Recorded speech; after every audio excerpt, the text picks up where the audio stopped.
ट्रकवाले 4 लेन लावतात, 1 2 3 4 अशा 4 लेन लावून मागच्या सगळ्या अँब्युलन्स गाड्या अडकवून टाकतात. त्यांना कुठल्याही प्रकारचे दंड नाही. पण ठाणेकरांनी झेब्रा क्रॉसिंग कट केला की त्यांना दंड, मागच्यानी हेल्मेट नाही लावला त्याला दंड, ट्रिपल शीट केलं त्याला दंड, नो एंट्रीतनं आलं त्याला दंड. अहो 4-4 5-5 लाख रुपये दंड असलेल्या लोकांच्या काल पावत्या माझ्याकडे आलेल्या. तुमच्याही गाड्यांवर हा दंड असेल.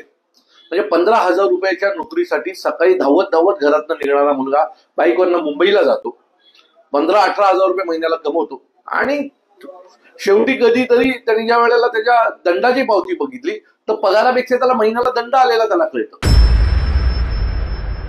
ठाणेकरांनी मागच्या अनेक दिवसापासून पाहत आहे, अनेक वर्षापासून पाहत आहे की ठाण्यातली ट्रॅफिकची परिस्थिती ही अतिशय गंभीर होत चाललेली आहे. आज ठाण्यामध्ये मुंबईवरनं या, वसई विरारवरनं या, तुम्ही भिवंडीवरनं या, तुम्ही शिळफाट्यावरनं या, कुठूनही या, तुम्हाला किमान 2 तास आणि 2 तास ते 5 तासापर्यंत आज ठाण्यात यायला वेळ लागतोय. अनेक ठाणेकर या सगळ्याला त्रस्त आहेत. काल जी काही परिस्थिती होती ठाण्याची, ठाण्याच्या घोडबंदर रोडवरून अनेक लोकांनी काल व्हिडिओज बनवले आणि ते 3-3 4-4 तास या ट्रॅफिक मध्ये होते. याच्यावर अनेक वर्षापासून काम व्हायला पाहिजे होतं, ते काम झालं नाहीये आणि पुढच्या काही वर्षात ते काम होतानाही दिसत नाहीये.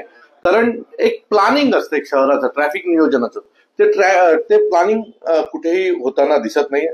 याच्याविषयी मी 4 दिवसापूर्वी ठाणे ट्रॅफिक डिसिप्लिनच्या केबिनमध्ये आंदोलन केलं होतं आणि त्याच दिवशी मी ठाण्याच्या ट्रॅफिकवर जनजागृती करण्यासाठी एक मोर्चा काढीन म्हणून सांगितलं होतं.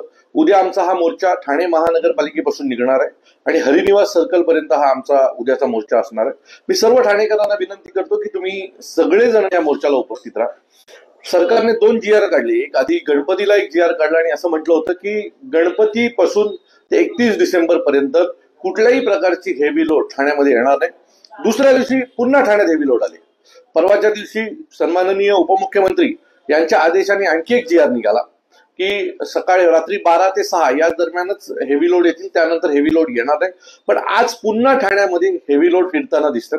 तर हे सगळं पाहिलं तर कोणामध्ये तालतम्य नाही असं दिसतंय. प्रशासन सरकारचं ऐकत नाहीये, प्रशासन मनमर्जी करते, मला माहित नाहीये. पण ठाणेकर मात्र या सगळ्यात दुःखी आहे. रोज म्हणजे ट्रकवाले 4 लेन लावतात, 1 2 3 4 अशा 4 लेन लावून मागच्या सगळ्या अँब्युलन्स गाड्या अडकवून टाकतात. त्यांना कुठल्याही प्रकारचे दंड नाही. पण ठाणेकरांनी झेब्रा क्रॉसिंग कट केला की त्यांना दंड, मागच्यानी हेल्मेट नाही लावला त्याला दंड, ट्रिपल शीट केलं त्याला दंड, नो एंट्रीतनं आलं त्याला दंड. अहो 4-4 5-5 लाख रुपये दंड असलेल्या लोकांच्या काल पावत्या माझ्याकडे आलेल्या. तुमच्याही गाड्यांवर हा दंड असेल.